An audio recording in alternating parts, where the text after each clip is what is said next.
pertama kelas 5 D PGSD ingin mempresentasikan tentang pengertian, jenis, manfaat, asas-asas, komponen, dan prinsip-prinsip kurikulum. Kami yang beranggotakan, saya Widya Stuti Nurjayanti, saya Ade Catur Agustin. Perkenalkan, nama saya Dwi Apriani. Di sini saya akan menjelaskan pengertian kurikulum. Yang pertama, menurut Nasution tahun 2008, kurikulum adalah suatu rencana yang disusun untuk melancarkan proses belajar mengajar di bawah bimbingan dan tanggung jawab sekolah atau lembaga pendidikan beserta staf pengajar. Yang kedua, menurut Nana Sujana tahun 2005, kurikulum adalah program belajar bagi siswa yang disusun secara sistematis dan logis, diberikan oleh sekolah untuk mencapai tujuan pendidikan sebagai program belajar. Yang ketiga, menurut Nana Syaudik, kurikulum adalah suatu rencana yang memberi pedoman atau pegangan dalam proses kegiatan belajar mengajar. Yang selanjutnya yaitu jenis kurikulum. Jenis kurikulum ada 3. Yang pertama yaitu separate abstrak kurikulum. Adalah jenis organisasi kurikulum yang terdiri atas mata pelajaran yang terpisah-pisah. Itu karena data-data mata pelajaran disajikan pada peserta didik bersifat subjek atau mata pelajaran yang terpisah satu dengan yang lainnya. Yang kedua yaitu correlated kurikulum atau kurikulum korelatif adalah jenis kurikulum di mana beberapa mata pelajaran yang ada hubungannya menjadi satu mata pelajaran atau bidang studi tersendiri. Mata pelajaran dalam kurikulum ini harus dihubungkan dan disusun sedemikian rupa sehingga yang satu memperkuat yang lain, yang satu melengkapi yang lain. Yang ketiga yaitu integrated kurikulum atau kurikulum yang dipadukan adalah jenis organisasi kurikulum yang dipadukan, yakni beberapa mata pelajaran disatukan dan dipadukan dalam arti menghapuskan segala pemisahan dari berbagai macam mata pelajaran yang lepas-lepas. Yang selanjutnya adalah fungsi atau manfaat kurikulum.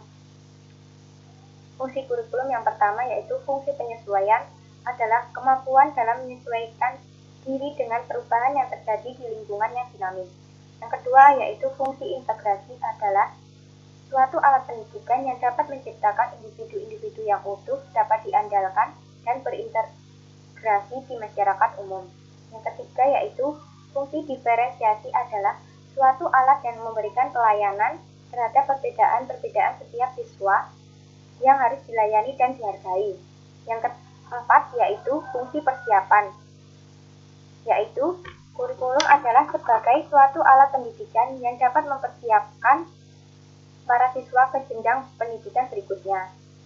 Yang kelima yaitu fungsi pemilihan, adalah adanya kesempatan bagi para siswa untuk memilih program belajar sesuai dengan minat dan bakatnya.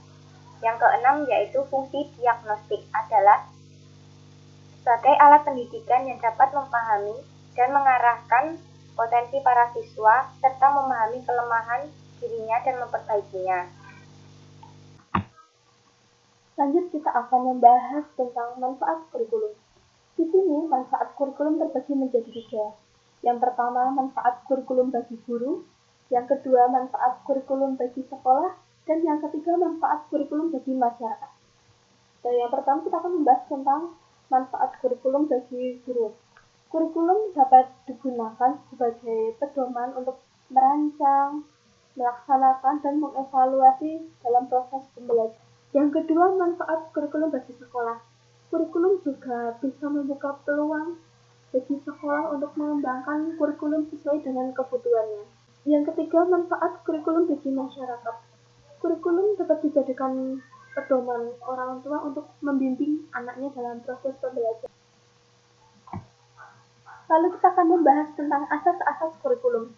Sebelum masuk ke pembahasan lebih lanjut, kita kupas dulu apa itu asas. Nah, asas merupakan prinsip dasar. Dengan adanya asas kurikulum mempunyai kerangka yang jelas untuk mencapai suatu tujuan. Nah, asas kurikulum di sini dibagi menjadi 5. Yang pertama asas filosofis, yang kedua psikologis, yang ketiga sosiologis, yang keempat teknologis, dan yang kelima organisatoris. Yang pertama filosofis. Filosofis membahas segala permasalahan yang dihadapi manusia, termasuk juga dalam dunia pendidikan. Jadi sering dinamakan dengan filsafat pendidikan.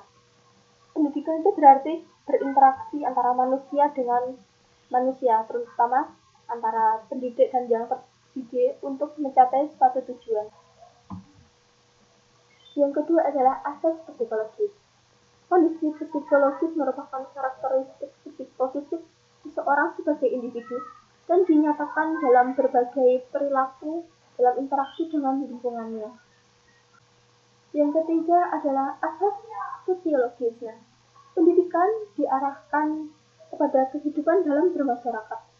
Pendidikan bukan hanya untuk pendidikan, tetapi juga mempersiapkan untuk bermasyarakat. Sosiologi merupakan landasan yang berhubungan dengan institusi dengan masyarakat. Yang keempat adalah asas teknologi. Ilmu pengetahuan dengan teknologi tidak bisa dipisahkan. Kurikulum dikembangkan berdasarkan teknologi pendidikan. Kurikulum diarahkan untuk penguasaan kompetensi dengan teknologi pendidikan modern. Nah, dengan adanya teknologi, pasti proses pembelajarannya pun juga akan berbagai macam dalam penyampaiannya. Yang kelima adalah asas organisatoris. Nah, di asas ini berkenaan dengan masalah dalam bentuk dan bagaimana bahan pelajaran yang akan disajikan. Dalam organisasi kurikulum ada beberapa faktor yang perlu diperhatikan. Yang pertama, ruang lingkup atau skop. Keseluruhan materi pelajaran dan pengalaman yang akan diberikan dari suatu bidang studi. Yang kedua, urutan atau sequence. Itu berarti penyusunan bahan pelajaran menurut aturan tertentu secara berurutan dan sistematis. Faktor yang ketiga adalah penempatan bahan atau grade placement. Dalam penempatan suatu atau beberapa bahan pelajaran untuk kelas tertentu. Selanjutnya kita akan membahas tentang komponen kurikulum. Kurikulum sebagai suatu sistem memiliki komponen yang saling mendukung satu dengan yang lainnya untuk mencapai satu tujuan. Yang pertama adalah komponen tujuan. Nah, komponen tujuan itu merupakan segala hal yang mengarah pada tujuan pendidikan. Dan terdapat dua tujuan, yaitu A. Tujuan pendidikan nasional. Tujuan pendidikan nasional berhubungan dengan falsafah dari suatu negara. Indonesia memiliki falsafah negara, yaitu ada Pancasila. Yang kedua adalah tujuan institusional. Di sini tujuan institusional terdapat sebagai tujuan kelembagaan. Tujuan institusional akan membedakan antara jenjang dan jenis sekolah. Misalnya jenjang SD, SMP, SMA akan memiliki tujuan yang berbeda. SMA dan SMK yang memiliki jenjang sama tetapi jenis sekolahnya pun berbeda. Yang C adalah tujuan kurikuler. Tujuan ini merupakan penjabaran dari tujuan institusional. Mata pembelajaran akan memiliki sekumpulan standar kompetensi yang harus dicapai. Yang D adalah tujuan pembelajaran. Pada tingkat terendah terdapat tujuan pembelajaran yang harus dicapai untuk setiap kali guru mengajar dalam melaksanakan kegiatan pembelajaran.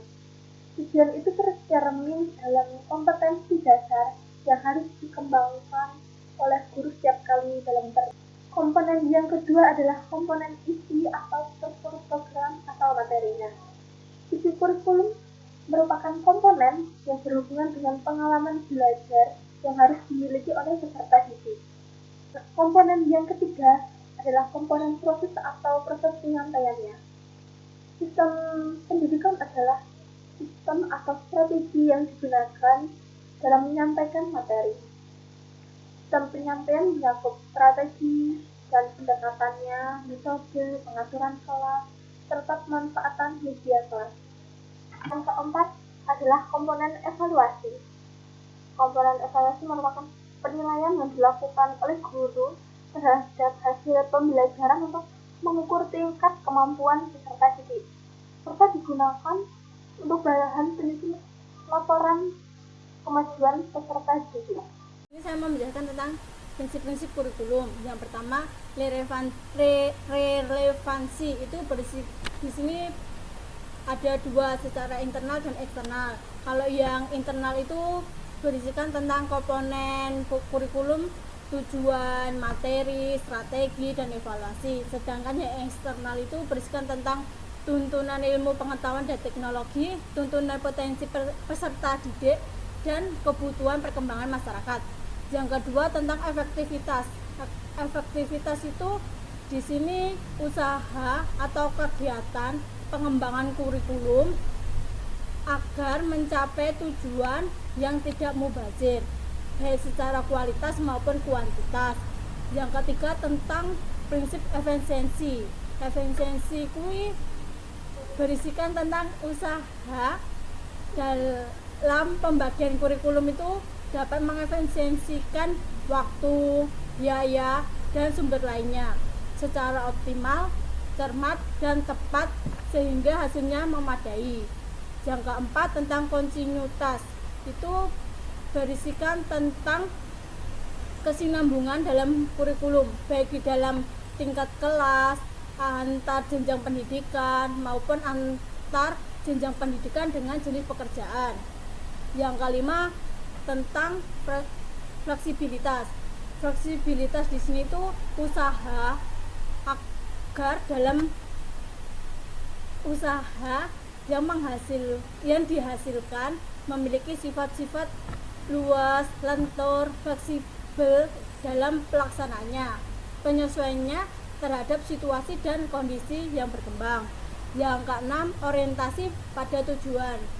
Orientasi pada tujuan ini semisalnya gini, seorang guru itu kan menjelaskan materi kepada peserta didik, itu harus jelas materinya itu tentang apa, metodenya bagaimana, cara mengajarnya gimana, dan cara mengevaluasi dalam proses pembelajaran tersebut. Jika seorang siswa itu belum paham atau belum mengerti tentang materi yang diajarkan seorang guru. Yang ketujuh itu tentang prinsip dan mode pembelajaran. Prinsip dan mode pembelajaran ini dilakukan secara bertahap dan terus menerus dengan mengadakan perbaikan terhadap pelaksananya dan hasil yang telah dicapai untuk melakukan perbaikan, permantapan, dan pengembangan lebih lanjut. Terus selanjutnya saya mau menjelaskan tentang kelebihan dan kekurangan kurikulum pada tahun 1947. Yang pertama tentang kelebihannya dulu. Yang satu itu mencerminkan kesadaran sebagai bangsa yang berdaulat, pendidikan sebagai faktor penting dalam memperkokoh berdirinya negara Indonesia melalui persatuan dan kesatuan untuk mengusir penjajah. Yang kedua, memiliki fungsi strategis dalam mempersatukan bangsa Indonesia melalui pendidikan. Yang ketiga, kurikulum 1947 mengadopsi dari pengalaman pendidikan Indonesia yang telah lalu di masa penjajahan, sehingga memudahkan dalam penyusunannya. Terus sekarang kekurangan kurikulum 1947. Yang pertama, dibayang-bayangi pendidikan zaman penjajahan sehingga mengarah pada pola pengajaran penjajahan. Yang kedua, belum memiliki orientasi ranah kognitif dan psikomotor, namun lebih dominan ranah afektif. Yang ketiga, belum diterapkan di sekolah-sekolah sehingga belum memberikan dampak pada pelaksanaan pendidikan dan terbentuknya bangsa Indonesia hingga secara resmi dilaksanakan pada tahun 1945.